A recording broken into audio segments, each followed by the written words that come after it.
In 1976, a mysterious woman was discovered on the threshold of the St. Francis Catholic Worker House in Chicago. Her past life was a complete enigma, and she insisted on being referred to solely by the moniker Seven. The Chicago police and detectives devoted considerable efforts to unraveling the enigma of Seven's true identity, but their endeavors were thwarted by a dearth of leads, a lack of identification, and her inexplicable memory loss. Consequently, the case languished, remaining unsolved even at the time of her passing in 2015. However, in 2024, nearly 5 decades later, the case was finally resolved, revealing a tale so astonishing it defied belief.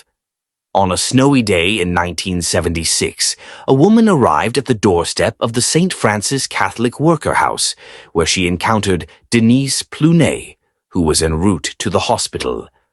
The woman introduced herself as Mr. S., asserting that she was male and should be addressed in the third person. When questioned about her origins, Seven's memory drew a blank. If asked for her name, she would respond with Mr. Seven or "He's a number, not a name. His name is Seven." Over time, she adopted an androgynous attire and became a skilled culinary artist at the worker house, renowned for her delectable spicy and sweet casseroles, as well as rice and bean dishes. This culinary prowess transformed the worker house, a hub for various homeless advocacy organizations, into a popular destination for breakfast and dinner. Despite her prolonged presence, Seven's past and origins remained a profound mystery. She continued to reside at the worker house for over 2 decades, occupying a room in the White House situated on a residential block. Seven stayed in the men's quarters, frequently smoking on the porch. Her life revolved around cooking for the worker house until 2003, when she suddenly collapsed in the hallway due to diabetic shock. Since the Catholic worker house was unable to provide the necessary care, Seven was relocated to an assisted care facility in Chicago. She became a ward of the state until her passing on November 18, 2015, resulting from heart disease, compounded by dementia and persistent diabetes that contributed to her deteriorating health. This occurred nearly 4 decades after her initial appearance at the Catholic Worker House in Chicago. In the 1970s, investigators, perplexed by her enigmatic identity, obtained her fingerprints, but they failed to match any records in the database. Unable to proceed, they buried Seven at the Mount Olivet Catholic Cemetery, burying her in the section reserved for unidentified individuals. Her tombstone bore only the numbers 04985, signifying the 4,985th death in Chicago in 2015.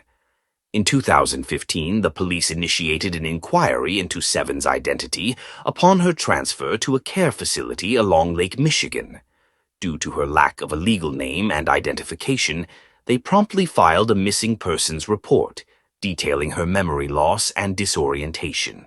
The authorities attempted to obtain her fingerprints twice, but the efforts were thwarted by her disfigured fingers, yielding unreadable results. Subsequently, they disseminated a photograph of her to other law enforcement agencies in Illinois. Later, a tip about a person who had died in a car accident was investigated but quickly dismissed as a false lead. Seven's physical description was noted as fair-skinned, with blue eyes, short hair, and few teeth. Despite this, her identity remained a mystery, with no social security number or background information available, leading to the suspension of the investigation. The only details known about Seven, aside from her history at the St. Patrick's Catholic Worker House, were her fondness for the Cubs and childhood memories of visiting the Indiana Dunes. In 2022, Cook County investigators reopened Seven's case, aiming to identify the woman who had dedicated her life to the St. Francis Catholic Church. Sheriff Tom Dart, renowned for solving cold cases, described Seven's situation as extraordinary, noting the rarity of a person remaining unidentified in both life and death.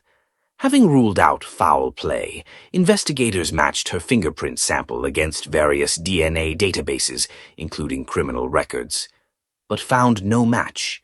As a last resort, they searched the military database, where they finally found a match.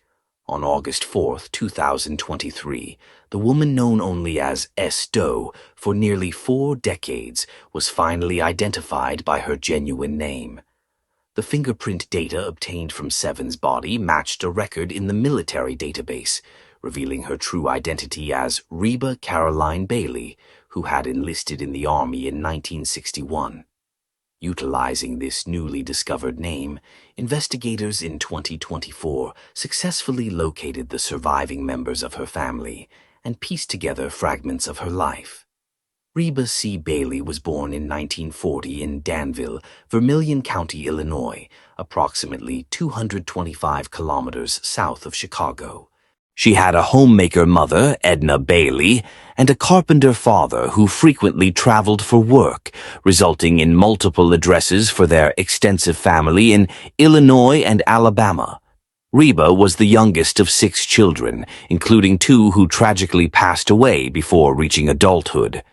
In 1950, when she was merely 10 years old, her family was involved in a catastrophic accident when their father halted their vehicle to retrieve a suitcase he spotted at the side of the highway. They were struck by another vehicle, causing a fatal accident that claimed the life of Reba's mother. Reba, her father, and her brother were also severely injured. Over the years, she worked as an elevator attendant and sales associate, enjoying leisure activities such as swimming, bowling, golf, and photography. However, no records of her existence were found in any public or private Catholic educational institutions in Danville, nor were there any photographs of her in high school yearbooks. In 1960, Reba enlisted in the Army and joined the military, serving at the home of chemical weapons, Fort McClellan in Alabama, Fort Ord in California, and in Texas as well. During her service, she was awarded a medal for exemplary conduct. 2 years later, in 1962, at the age of 21, she married a fellow veteran, 22-year-old John H. Bilberry, in California. She was honorably discharged due to her marriage a few weeks later. Nevertheless, the circumstances surrounding her life between her military discharge and her appearance in Chicago, devoid of memories, remain a profound mystery. When authorities contacted Reba's family, they discovered that her husband had passed away in 1989 while serving in Vietnam. He had remarried 14 years after Reba's disappearance, but his second wife and 2 of his siblings had also passed away. Reba's father and all of her siblings had likewise passed away, with her sister being the most recent in 2007. However, Reba had over half a dozen nieces and nephews residing in Florida, Alabama, and Illinois, who had heard of her but never had the opportunity to meet her. Among them was 65-year-old Rick Bailey, a funeral home director and the son of Reba's older brother, Richard, who had passed away in 2000. Rick was astonished to learn about Reba's discovery and shared with police how his father had spent decades searching for her. He believed that his father and Reba's other siblings would have been thrilled to know that their sister had finally been found, had they still been alive. Rick also shared the various family stories surrounding Reba's disappearance, including a possible argument with her father, her decision to rejoin the military, or her sexual orientation. Despite these theories, the reason behind Reba's desire to be referred to as a male and her adoption of the name Seven remained a mystery. Investigators speculated that the name Seven might be related to her military service or birth order, and relatives had found hints of a possible unnamed sibling before Reba's birth, which would have made her the 7th child. However, this remained unconfirmed. Rick and his cousins were only aware of stories about Reba visiting family in Arizona and Chicago with her husband. Some of them shared with police their recollections of Reba's siblings, mentioning her use of alcohol and drugs, as well as her adoption of masculine attire. Amanda Ingram, Reba's great-niece, had taken up the search for Reba Bailey after her Uncle Richard's passing in 2001. As the family historian, she maintained a family tree and records on a family website, which included photos of Reba wearing a black button-down shirt and sporting salt and pepper hair. Ingram expressed her delight at the recent developments, knowing her great-aunt had been well cared for during her time at the Catholic Worker House. Reba's family considered relocating her body to Illinois, but decided against it due to the associated expenses and complications. "We decided as a family not to disturb her," Rick Bailey stated. "At least we know where she is now." The revelation of Seven's true identity astonished family and friends who had known her for decades. A former house resident who had lived near Seven acknowledged that he had accepted her for who she was and assumed she would share her story when ready. Plunet, an 83-year-old former resident, praised Seven's selfless work at the Catholic Worker House, saying, "Still, nobody could have done more to help the homeless." Commander Jason Moran of the Missing Persons Unit reflected, "It's a relief that she now has a name. It's tragic when someone passes away without knowing their own identity." Cook County investigators have arranged for a new tombstone and military honors to be bestowed upon Reba. Furthermore, the Illinois Sheriff's Office has initiated plans to introduce legislation allowing post-mortem fingerprints to be cross-checked against all state and federal DNA databases, aiming to simplify the identification process for missing persons. The case of Reba Carolyn Bailey raises numerous questions, sparking curiosity about her life. What led to her disappearance? Did she have children? Why did she choose to be referred to as a man? Had early signs of dementia gone undetected? Unfortunately, Reba is no longer alive to share her story or reconnect with her family, having lived a separate life. Nevertheless, her case will shed light on the importance of post-mortem identification for unknown individuals, potentially leading to more resolved cases in the future. February 25, 2016, marked the beginning of a grueling 7-year search for answers for the Bauer family. What started as a teenager's exciting move across the country quickly turned into a chilling enigma for her loved ones. 19 years old, Morgan Bauer was last seen on February 25, 2016. Before her disappearance, Morgan had relocated from her small hometown in Aberdeen, South Dakota, to Atlanta, Georgia, and secured a job as a dancer at a club in Gainesville. Just 2 weeks later, she vanished. The mystery surrounding her disappearance persisted for 8 long years until shocking evidence finally emerged, providing answers to the many questions. Morgan was last spotted at Tees, a strip club on Cheshire Bridge Road, on February 25, 2016.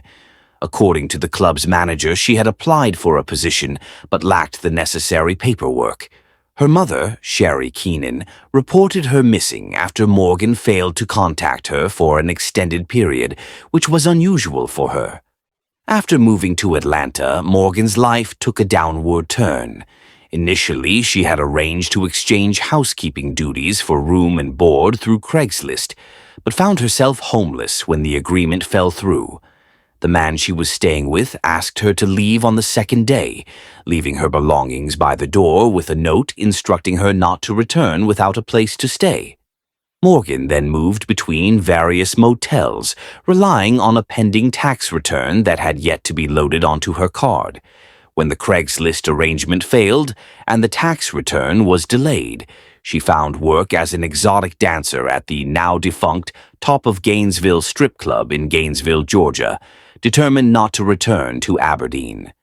Determined to find her daughter, Sherry, Morgan's mother, searched for answers when all communication with Morgan suddenly ceased after February 25th. Morgan was known for regularly updating her social media accounts, but her sudden silence and lack of contact with her best friend raised concerns. The last activity on her phone was an Instagram update on the morning of February 26, 2016. When Morgan's best friend informed Sherry about the lack of contact, Sherry traveled to Atlanta, seeking any information about her daughter's whereabouts. She contacted everyone Morgan had interacted with in Georgia and reported her missing to the Atlanta Police Department on March 12, 2016. Those who knew Morgan found her disappearance alarming, as it was out of character for her to vanish without a word. Born on April 13, 1996, in Memphis, Tennessee, Morgan Bauer grew up in Aberdeen, South Dakota, with her sister and mother. After graduating from Central High School in 2014, Morgan pursued her dream of leaving her rural roots for the big city. Described as adventurous, spirited, and determined, Morgan moved to Atlanta on February 12, 2016, seeking new opportunities and a better life. During the investigation, police discovered that Morgan left the Top of Gainesville Club on February 25th with fellow dancer Caitlin and her boyfriend, Jonathan Alexander Warren. Their activities after leaving the club were unclear, but Morgan was later seen at a Cyto gas station in Covington, Georgia, on the same night.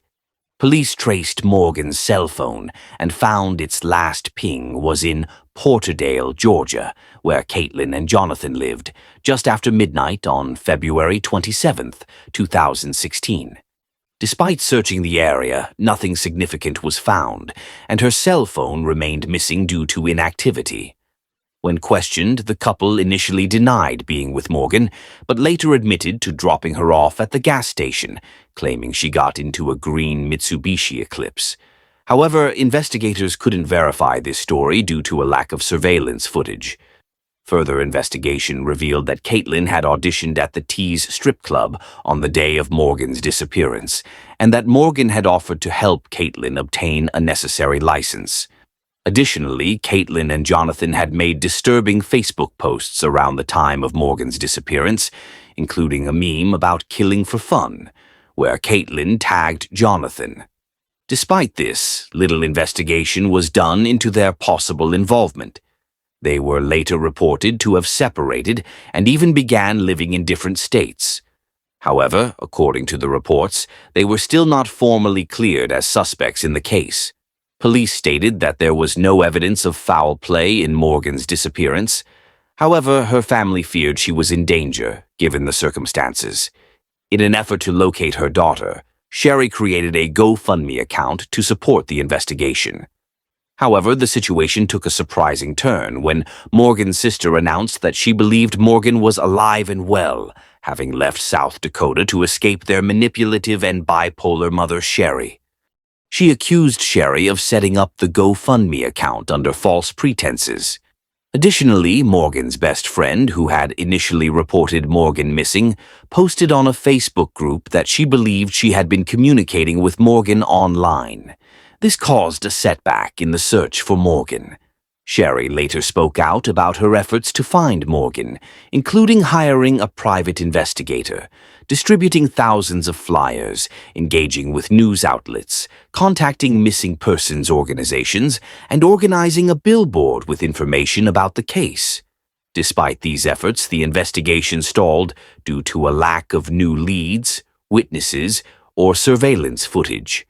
In July 2023, the case saw renewed activity when the Georgia Bureau of Investigations conducted a search at a mansion in Porterdale, Georgia, owned by Dr. Warren, the father of Jonathan Alexander Warren, one of the last people to see Morgan alive. Although the specific reasons for the search were not disclosed, authorities stated that it was based on credible information and evidence gathered during the investigation. In 2023, Morgan's remains were discovered in Porterdale. According to the Federal Bureau of Investigation, the police found items of evidentiary value linking the suspects to Morgan Bauer's disappearance and murder.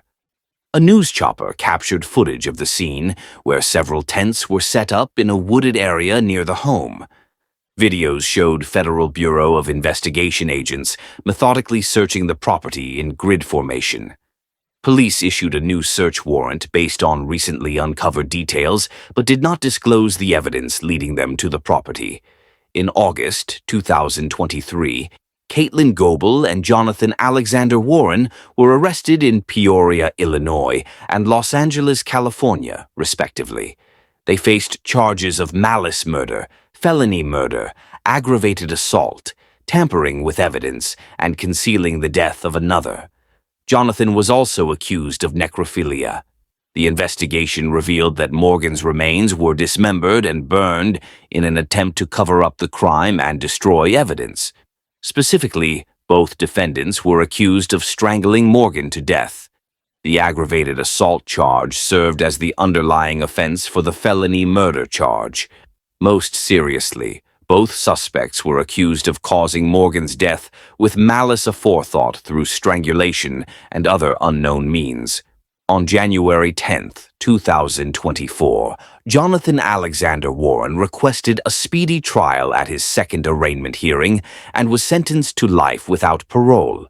Caitlin faced similar charges and was scheduled to appear in court in April 2024, but no further updates have been released. While the motives behind Morgan's senseless murder may remain unknown, her family can find solace in knowing that her killers are behind bars. Sherry expressed gratitude to the community and authorities for their efforts in honoring Morgan's memory. Her loved ones gathered for a candlelight memorial on February 26, 2024, where Sherry spoke. "I struggle to process a life without Morgan, but her light lives on in the hearts of those who loved her. Let us honor her memory by living with kindness, compassion, and fun, just as she did." On February 7, 1977, the Colorado Springs Police Department received a call regarding a potential disturbance at a residence in the 5400 block of North Nevada Avenue. However, what they encountered was significantly more disturbing than they had expected. Janie Kusleka, the resident, returned home that evening to discover the deceased body of her 14-year-old neighbor, Maria Lorraine Honzel, who had been caring for her children. Thankfully, Kusleka's two sons were left unharmed. Nevertheless, when law enforcement officials arrived at the scene, they were profoundly affected by what they saw, as the circumstances were far from typical.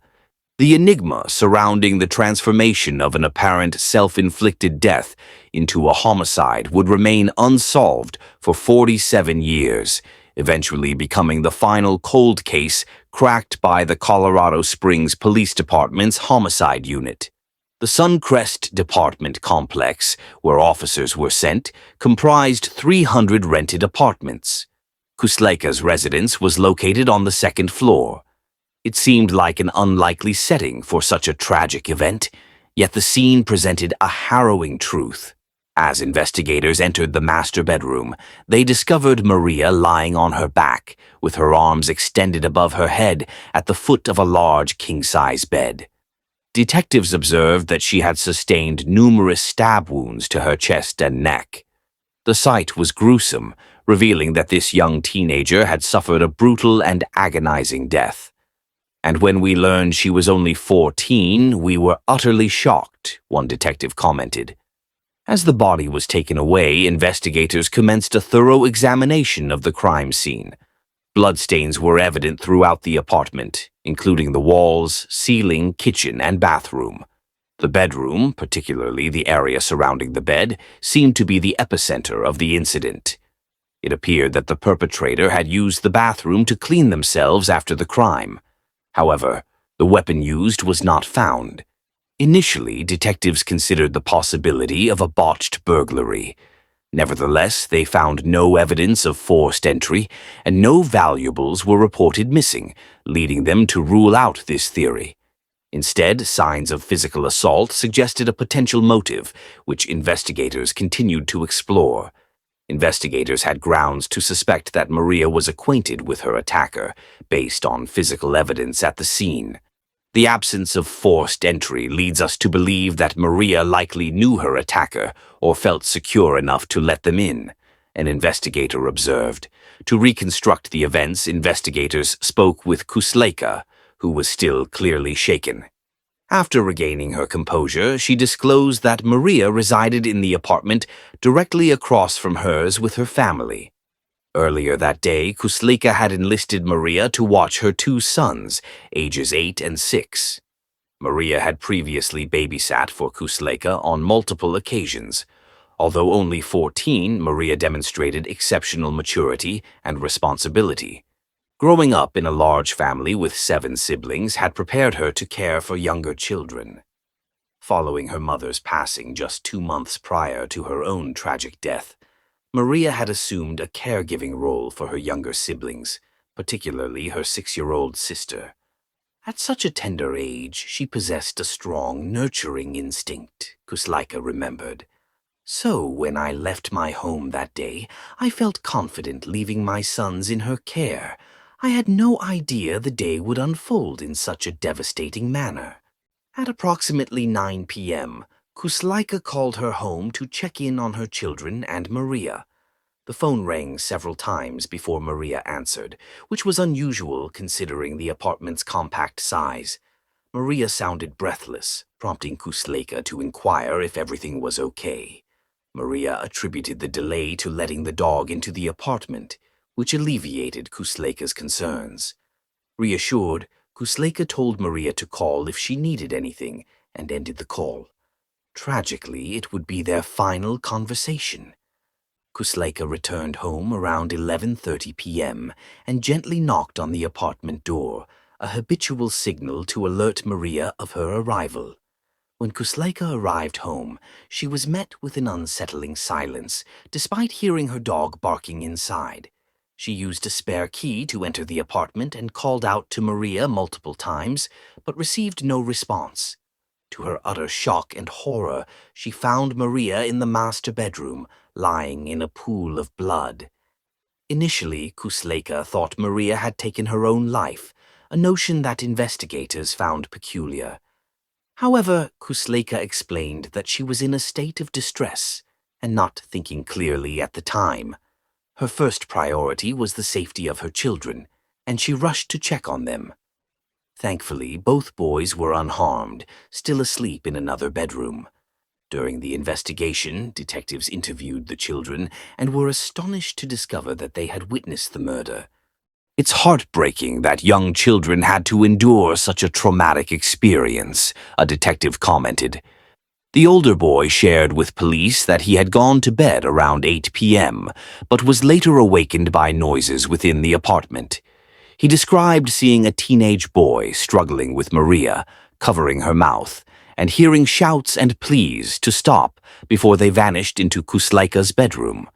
The suspect was described as a white male, slightly older than Maria, approximately 6 feet tall, with unkempt hair and acne, wearing a fluffy coat and jeans.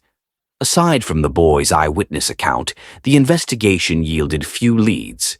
Detectives thoroughly canvassed the apartment complex and interviewed neighbors, but no one reported any suspicious activity on the night of the murder.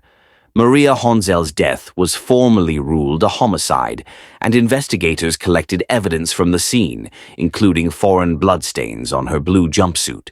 However, due to the technological limitations of the time, they were unable to test the stains for DNA or match them to a suspect. An autopsy conducted shortly after her death revealed that Maria had died from multiple stab wounds to the chest and a severe throat wound. The police launched an examination into Maria's associates and love interests, resulting in several potential suspects.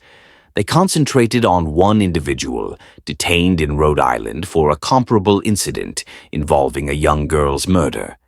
Investigators discovered that this person had been in Colorado Springs around the time of Maria's death and had departed shortly thereafter.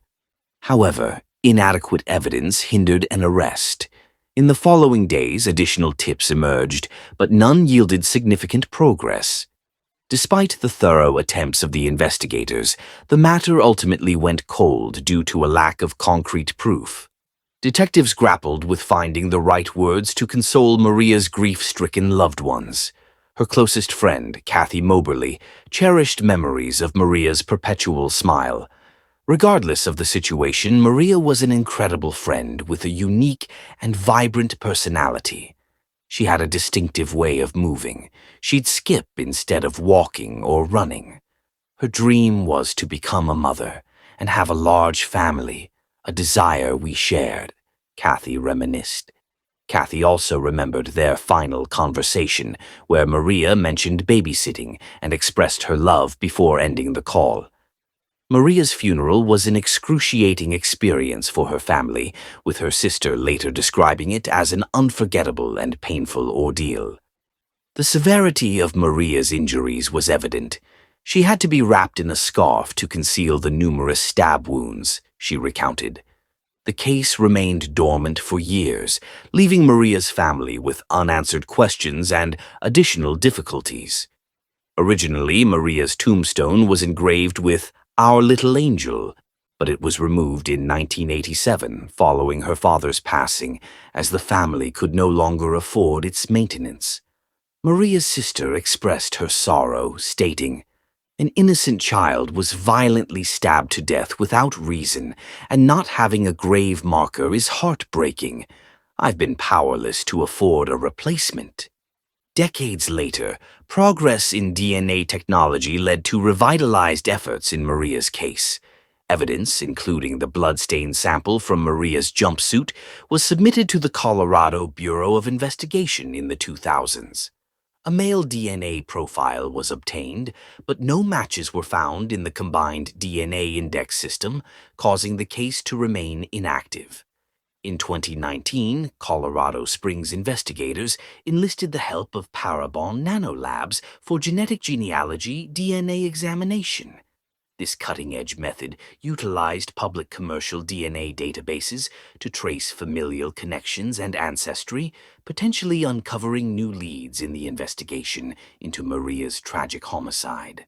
5 years later, in 2024, investigators finally discovered a match through DNA analysis, identifying a suspect named William Charles Kernan Jr., also known as Bill. At the time of the crime, Kernan had been a student at a local university and had some connection to the Kuslaikas. Investigators also learned that Kernan had visited the apartment complex on previous occasions. However, this breakthrough came too late, as Kernan had died in 2010 while living in Cheyenne Wells, situated on the eastern plains near the Kansas border. He died of natural causes, having lived a full life while denying Maria her opportunity. Given that Kernan had been cremated and lacked living biological relatives, DNA confirmation was rendered infeasible. Nevertheless, the genetic genealogy findings were deemed sufficiently persuasive by the Colorado Springs District Attorney's Office to conclusively establish William C. Kernan Jr.'s culpability in the homicide of Maria Honzel. On May 8, 2024, the Colorado Springs Police Department convened a media briefing to announce the long-awaited resolution of Maria Honzel's murder, a case that had remained unsolved for nearly 5 decades. The Colorado Springs Police Department is pleased to announce the resolution of the 1977 homicide case of Miss Maria Honzel. This breakthrough follows years of relentless pursuit of justice for Maria. For the past 5 years, we have received weekly calls, and they have ultimately yielded results. We hope this outcome can be replicated for other families. Family members in attendance were visibly distraught as department personnel and other officials elaborated on the resolution of Maria's case. David Honzel, Maria's brother, addressed the gathering, expressing gratitude to the police department for their tireless endeavors and requesting seclusion on behalf of the family. Although the outcome may not have met everyone's expectations, for a family tormented by unresolved queries for decades, attaining closure brought a semblance of vindication at last.